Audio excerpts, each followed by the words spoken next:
Welcome to Innovations and Breakthroughs with your host, Rich Goldstein, talking about the evolutionary, the revolutionary, the inspiration and the perspiration, and those aha moments that change everything. And now here's your host, Rich Goldstein.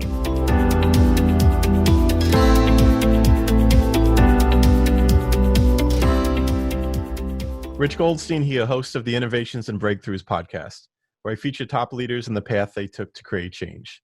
Past guests include Roland Frazier, Yoko DeBear, and Ryan Dice. This episode is brought to you by my company, Goldstein Patent Law, where we help you to protect your ideas and products. We've advised and obtained patents for thousands of companies over the past 26 years. So if you're a company that has software, a product, or design you want protected, you go to goldsteinpatentlaw.com, where there are amazing free resources for learning about the patent process. And you could email my team at welcome@goldsteinpc.com to explore if it's a match to work together. You could also check out the book I wrote for the American Bar Association that explains in plain English how patents work. It's called the ABA Consumer Guide to Obtaining a Patent. I have here with me today Laura Tempesta. Laura is a bra expert. She's a product creator and inventor of multiple patented products. And many of these products that she developed and patented when working for Nike, where she served as the Sports Bra Innovation Director. She serves as a consultant for the bra industry. She's also founder of Bravolution, a consumer advocacy and education group. She's been featured as a bra expert in Vogue, Insider, Better Homes and Gardens, and she's spoken at TEDx. Fun fact about Laura, she's the only person in North America with a master's degree in lingerie design. It's my pleasure to welcome Laura Tempesta. Welcome, Laura. Thank you so much, Rich. It's a pleasure to be here. Thank you for having me. Yeah, yes, my pleasure. And so let's talk about that last part first. So you're the only person in North America with a master's degree in lingerie design. You know what that makes me think of is these karate masters. You hear like a 10th degree black belt. And the first question you say is, well, who made you a 10th degree black belt if that's the highest level? So if you're the only one with a master's degree, how did that come about? Well, it began when I was working in innovation at Nike. So I was in their innovation pod, their innovation group. And we had a bra project come on, and we couldn't find any experts anywhere in the world to help us. There were just a few experts scattered throughout the world, and most of them were not in the United States. And I fell in love with this bra project, and I really felt like, wow, this is my thing. It was like a light bulb moment, and I felt like this is the thing I really want to do. I want to help women. I want to make better products. How do I become an expert in this? And so Nike worked with me. They sponsored me to get this master's degree in lingerie design in Europe at a school called De Montfort University, which is at the time was the only university in the world where you could get a master's degree in lingerie design. They actually don't offer it anymore, which is why I continue to be the only person in North America with a master's degree in lingerie design. But Nike worked with the school. We custom designed this master's degree so that it was specifically about sports bras, sports bra innovation, design, development, the materials that go into sports bras, the biomechanics. So there's a biomechanics expert part of the degree as well. And so that was how I ended up getting this master's degree. Actually, at the time, I didn't realize I was the only person in North America to get the degree. But once I got to the school, they told me nobody else from North America had ever gotten the degree. So that's pretty interesting. But it just goes to show you how few people actually have a deep expertise in this knowledge and in this subject, which is extraordinary given that most women on the planet are wearing bras. And so it also, I think, speaks to why so many women don't like wearing bras. There's not a whole lot of innovation in bras, and there's a lot of opportunity there. Yeah, and I watched your TEDx, and I got that message there that in the apparel industry, it seems that there's a strong bias against innovation. There's a belief that this is as good as it gets, I think you said. Yes, that's absolutely true, and I think there's part of it is because there's such a foundation for generations, decades of garmentos and factories that have done apparel production and manufacturing in a certain way. And so there's also just not a lot of impetus from consumers themselves to ask for a lot of innovation in their clothes. They just accept that what they're getting in their clothes is just the way it is, and it can't get that much better. So between consumers not really asking for innovation and manufacturers wanting to continue to manufacture in the way they always have, because of course that's what they've invested in, and they don't want to make additional investments if they don't need to, things just continue to keep getting developed in the way they always have been, and bras are definitely a part of that cycle.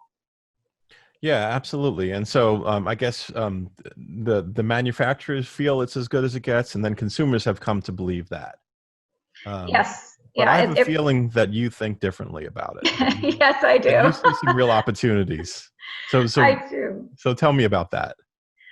Well, with bras in particular, bras have been manufactured the same way since pretty much the 1950s, and they've been around for about 100 years.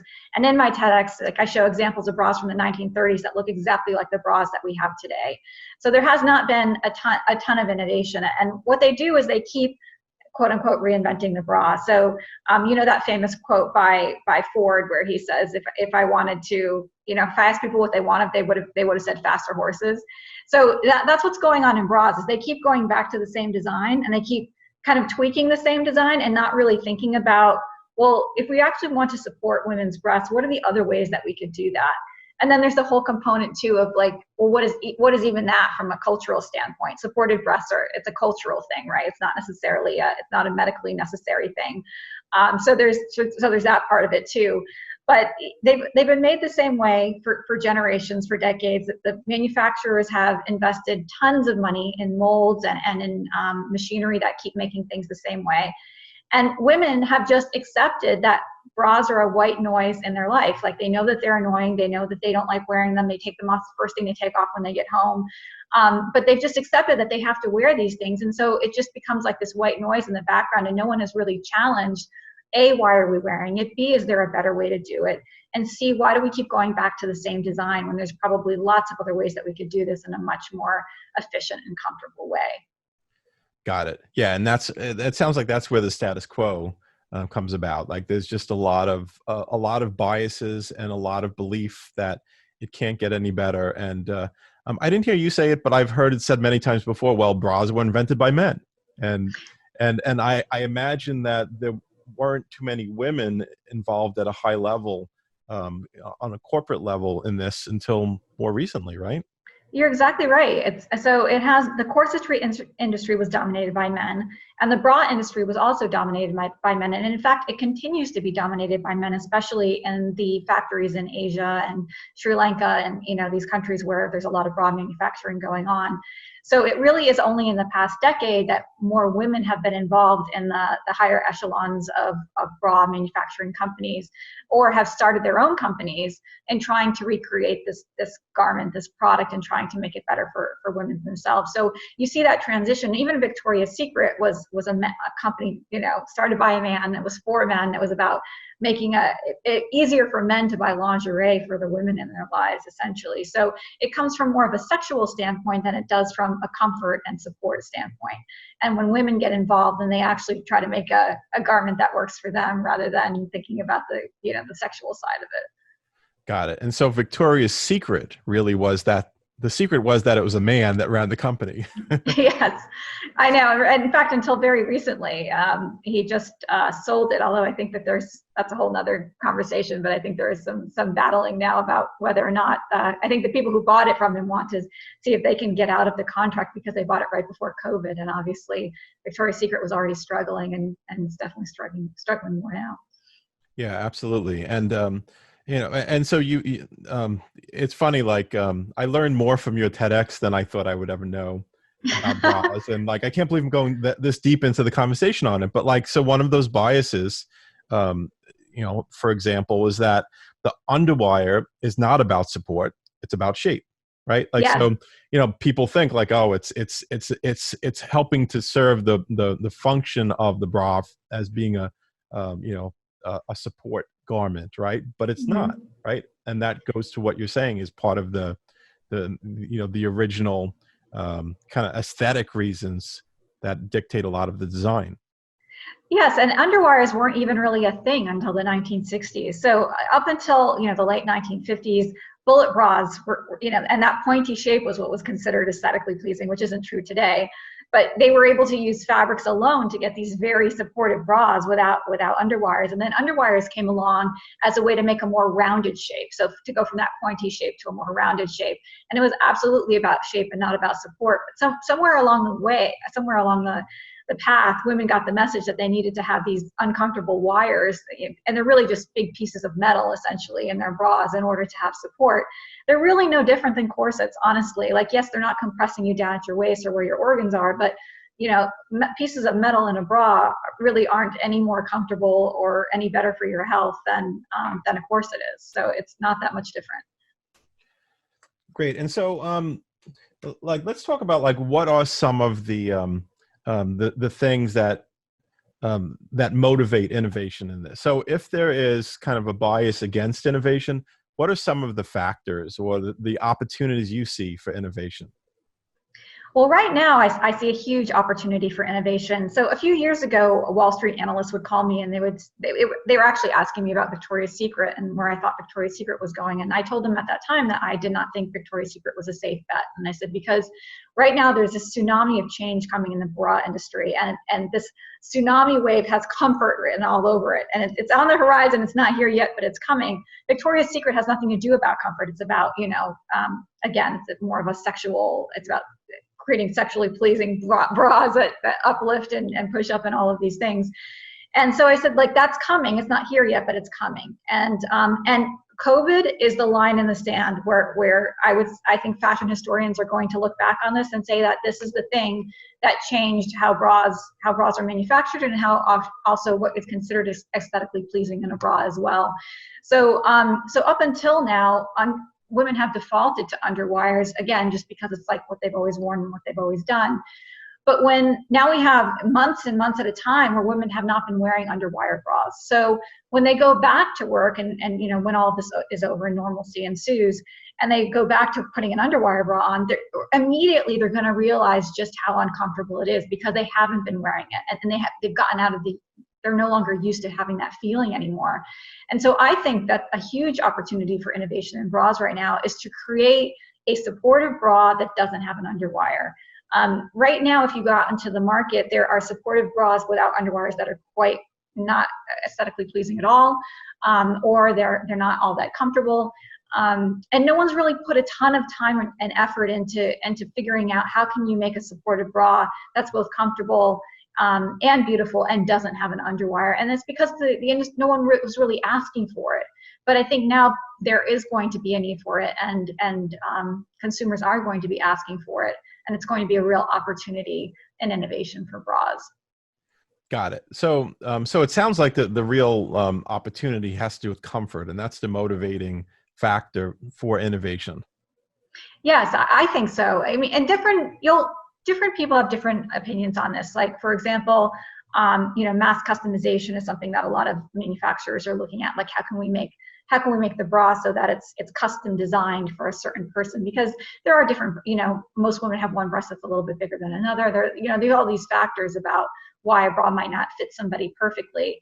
And I think that, although I think there is some opportunity there for sure, and especially with 3D printing and that type of thing becoming more popular, at the end of the day, what it's really about is comfort. Like, nobody says they want a custom designed pair of sweatpants or a custom designed pair of leggings because they don't need to, because it's comfortable, right? So as long as you make the garment in a way that's comfortable, you're not going to have a ton of people telling you they want their own custom version of it. Right now, you might be hearing that especially from women who are in extended sizes, larger cups and larger bands, because they can't find a product that works for them, and they certainly can't find something that's comfortable. But I think if manufacturers are concentrating on comfort and really innovating in that space, that's where the opportunity is. Great. All right. So I'm curious, so you worked as the director of sports bra innovation for Nike. And so I'm curious about that kind of corporate innovation process, what it looks like. Like, for example, when you're innovating in a big company, how does it work? Do you have an idea, then you have to pitch to someone to have them approve you to develop it further, or just kind of what does it look like for you to be innovating within a corporate setting like that? That's a great question. So there's a few different ways that you can go about it. So as the sports bra innovation director, I had a team of people working underneath me that worked in materials, biomechanics, development, design, and we came together as a cross-functional group, and we would work together. And ideas came from the designers, of course, but ideas also came from other people in our pod as well. We would get people in the materials space saying, hey, I have a materials innovation idea, or the developer would say, I have a construction innovation idea. And as each of us came up with ideas, we would, as a group, explore how viable is this? How long would it take to produce? How much money would it take? What does it take for us to actually explore this? And so if somebody on their own came up with an idea, we would first go to our patent lawyer team, and we would say, can we do a search on this idea? Has somebody else done something similar? And if it came back that it looked like, we thought there was real legs to this idea and it didn't seem like anybody else had done it, we would immediately put in a provisional patent just to protect the idea right from the onset. And then that would give us about a year to actually delve into it a little bit further and see if there was actually, something worth pursuing here. But it would take, it isn't just, the innovation team, and you'll find this in corporations, and you probably worked with corporate partners and you know this as well, that there's always like an innovation team and then there's like an inline team. So the inline team, they do the day-to-day, the regular styles that are out in the stores, from season to season. And then you have the innovation team that's working over here on ideas, and they don't always see eye to eye. Like the innovation team might be thinking really far out. They might be a little bit more visionary. And the people who are getting the stuff in the stores next season, they're just thinking about dollars and cents and making sure that stuff gets produced. So you might have to really sell your idea and socialize your idea to other people who might not see where you're going with it right away. So there's that component as well. Like you have to know the idea is viable. You have to know that no one else has pursued the idea, but you also need your partners in other parts of the business who are essentially responsible for the bottom line to also buy into your idea. So you have to be a good salesperson on top of a good innovator. Like that's actually, I think the best innovators are also good salespeople as well. Good visionaries, they're good storytellers. Like if you don't have that part of your personality, it's really difficult to get an idea over the hump of somebody who's going to start telling you all the reasons why it isn't going to work. And people don't like change too. That's the other thing. I think that's just human nature. So if you have some like big idea that's going to involve a lot of change, you'll get resistance to that as well. Yeah, absolutely. I mean, I think that's great. It's so true that as an innovator, you have to be a salesperson. And as a salesperson, you have to be able to listen and understand the point of view of multiple parties and what matters to them. What matters to that team that is busy with getting the styles ready for the next season. And so understanding that gives you a path towards showing them that what you have to offer can fit what they need. And yes. So it sounds like that's you've seen that, and then that's been a part of your professional life. There is really like selling your ideas, which means finding the way that it fits into other people's worlds.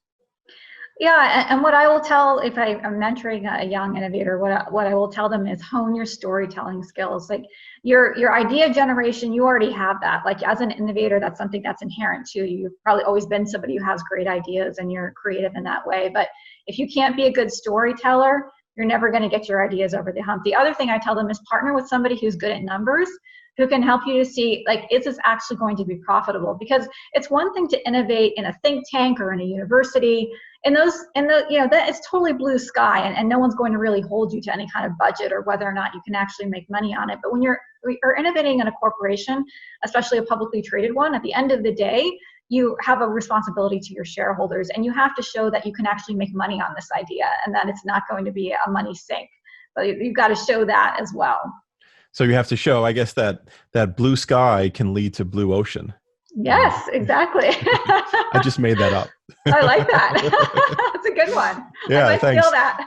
Yeah, you go right ahead. And so in terms of having the story down, I think that's perfect, and I think that really applies to people that are not only in a corporate setting, but even individual inventors. It's kind of like the elevator pitch. One of the things you need to get good at is telling the story of your innovation, of your invention in 30 seconds so that someone else can get what it's all about. And I have to say that as a patent attorney, I've often, often in talking with inventors, it takes them 20 minutes to get across what they actually have invented. And what I always encourage people to do is to find a way to sell it in 50 words or less, to really get across quickly that elevator pitch. Because if you're going to be successful with any innovation, you're going to have to sell it over and over and over again, to people that might invest in it, to people that might partner with you to further develop it, and manufacturers. You just have to get really good at telling that story. So I think You're that's awesome. absolutely right, Rich. I totally agree with you. And I think what I will say to people is, if you can't explain it to, a seventh grader, and they can't, regurgitate it back to you and why it's cool, you need to keep working on it, because it has to be that simple and that big of an aha, really, because otherwise, if it's out in the ether and very philosophical, you're going to lose people. No one's going to want to invest in that. Yeah, absolutely. So you transitioned out of corporate life, the corporate world, into consulting. So tell me about what that was like and what you currently do as a consultant. Sure. So as you know, you just said, I was the sports bra innovation director at Nike, and I honestly truly felt like this is my calling. This is how I want to change the world. Like, I felt so passionately about it, and I realized that in the context of one corporation, I couldn't make a huge change. Nike has great market share, so you could definitely make change working for Nike, but still, it's not the same as actually going out and being able to educate consumers and working with multiple companies to help them make their products better. There isn't a lot of knowledge, especially about sports bras. Sports bras are the most scientific bra out there, and there is very little knowledge about them. Surprisingly little knowledge about them. The most scientific bra, you said? Yes, yeah, because it's really a piece of athletic equipment. It's so much more than just a bra. So it has to, support and protect the breasts. It's got to, hold the breast during really high forces affecting the breast from high impact activities. And so there's all of these factors that go into it. It's got to sweat. It's got to withstand multiple washings. There are all of these things that go into designing a great sports bra, and there's so little information about it out there. And I'm literally the most educated person on the planet in sports bras. Not only there are biomechanists who are amazing at the biomechanic area of sports bras, so about seeing how breasts move and that part of it. They know nothing about the design or the materials development or how to make a pattern. There are brilliant pattern makers who don't know anything about the biomechanics. There are brilliant designers who don't know anything about the biomechanics or the pattern making. And I combine all of these things into this degree. So I really am like a very unique and deep expert in this area. So I thought, okay, I want to actually go out and I want to work with multiple companies, and I want to help them to make better products, because that's how I'm going to impact the world in the biggest way, is by working with multiple large companies. So although I transitioned out of corporate America as an employee, I actually do still work in corporations, in major corporations, and help them with their sports bras. So I work with their design development teams. I'm both right-brained and left-brained. So I used my very first career was in strategy consulting. So I work on strategy, and I even work on pricing and that type of thing. And so I'll go into factories and help them make their production more efficient. So there's a lot of different things that I can work on. But the thing that really, I think, fires me up the most and gets me the most passionate is when I can work with designers and I can show them how to make their bra designs better so that they actually work better. And then I feel like I'm really delivering a lot of value. I know that the people who have to crunch the numbers think I'm delivering a lot of value when I help their margins and that type of thing, and reduce, get their products more production efficient. But for me, it's about how do we actually make products that consumers love and rave about online and say, oh my gosh, I can't believe who designed this. This is amazing. And then I feel really good when I see that. That's awesome. And so then that's what you're passionate about is giving that type of guidance so that people can make products that people are just blown away by. Yes, and there are very few bras that women are blown away by. I can tell you that. You very rarely hear that a woman say that she loves her bra. So, well, I guess there's an opportunity there, right? Yes, absolutely. Mm-hmm. Awesome. And so, I know that you're looking to move from consulting into innovating some of your own products and actually kind of following that entrepreneur journey. So tell me a little bit about where you're at with that and kind of what's got you interested in becoming an entrepreneur. I think my goal always was eventually to have my own product line because like I said, I do have such a deep expertise in all of the facets of making the product. I wanted to start off in consulting because I wanted to see like, well, what's that path like, and what kind of change can I affect in companies that have a lot of market share where I can immediately see an impact because they sell millions of units. But ultimately, the thing is with big corporations, they're not big risk takers. So if they're risk averse, and understandably so. So if they have something that's working well enough, people are buying it, they're not going to be too keen to make huge changes. And I'm like a visionary. I feel like I see how products could change quite drastically and still be really great. So I've always wanted to own my own product line, and I wanted to start off by not making those drastic changes because I think that consumers aren't ready for that yet. But to start with some pretty impactful changes that other brands might not be quite ready to explore because it's just too risky to them. So I wanted to start out in that first, and probably, especially now with COVID and everything, online sales is the way to go. So I'd love to launch a product line that caters to a lot of the groups that I feel like are being ignored by the industry right now. So particularly women with larger busts. I think that they really struggle finding great bras. Women over 40 too. Breasts change as women get older, and being in the industry, I know that the fit models that we use and make the products on, they're always like under 30 years old. So there really aren't products that are for women that are catered specifically to the breast changes that happen to women as they get older. And I think that there's products for those people as well, where there's a lot of opportunity there as well. Got it. And so it sounds like you're a visionary. You see some big possibilities for change. You also recognize that maybe the biggest changes might be too soon. You mentioned before how it's important to have someone who can kind of crunch the numbers and see the opportunity. So are you that person, or do you see yourself as like partnering with people that are more numbers oriented? Like I said, I'm left-brained and right-brained, which is why I feel like I probably should eventually go into this, owning my own products, because I crunch the numbers for other companies, so I know that I can also crunch them for my own company. Okay.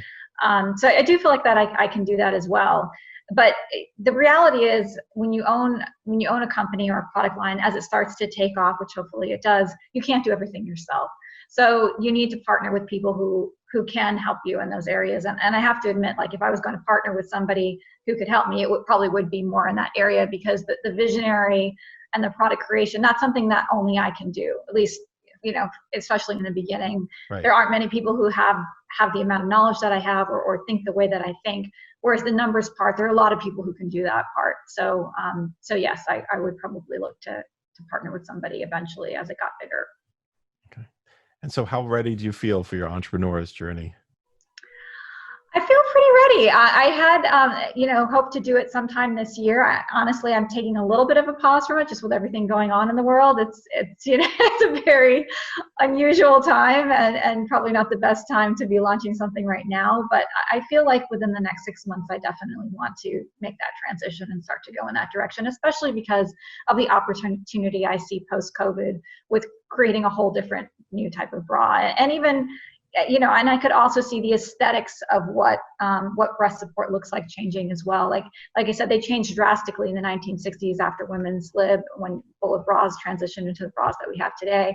So we went from that pointy aesthetic to more of a round one. I could see us transitioning into, and even another aesthetic now, which maybe isn't as round and lifted, still supported, but not as round and lifted, so that you can wear a garment that's a lot more comfortable, still get some support, but maybe not have that, super push-up look, which I think I can see that transitioning for sure. Got it. I'm going to circle back to something you mentioned before that I didn't address. You had talked about the innovation process when you had worked on new designs, and it sounded like the patent played a rather big role in it. That when you had an idea, it would be, well, let's search and find out how close we are to other people, and then that was a big factor in whether you did further development. So I guess tell me a little bit about the role of IP in developing products in your experience. I think this also depends on the kind of company that you work for. So Nike is well known for going out and patenting a lot of things. I think that they probably block other people from getting into spaces and that's part of their strategy, which if you're a large company and you have the funds to do that is a good strategy. So you want to make sure that you definitely don't want to trample on somebody else's patent. You want to make sure that your idea is unique.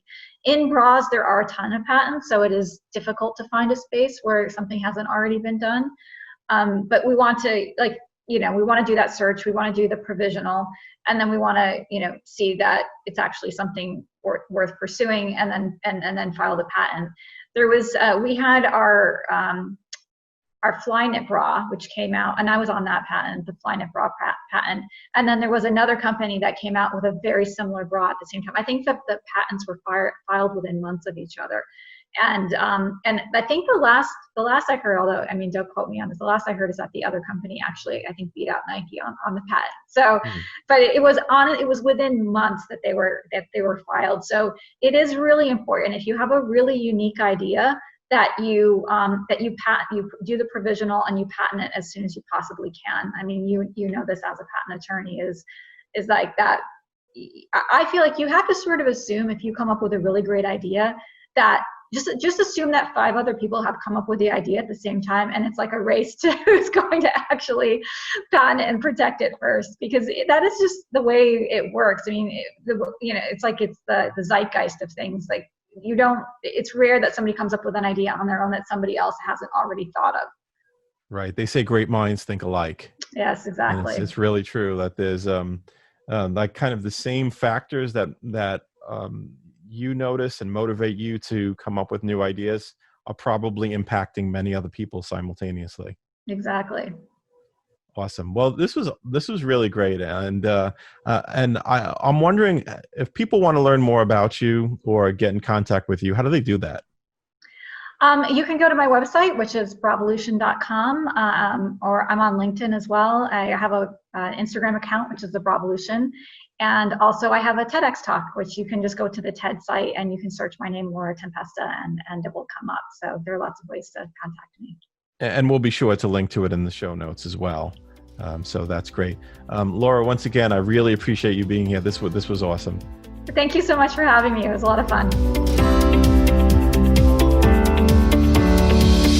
Thanks for listening to Innovations and Breakthroughs with your host, Rich Goldstein. Be sure to click subscribe, check us out on the web at innovationsandbreakthroughs.com, and we'll see you next time.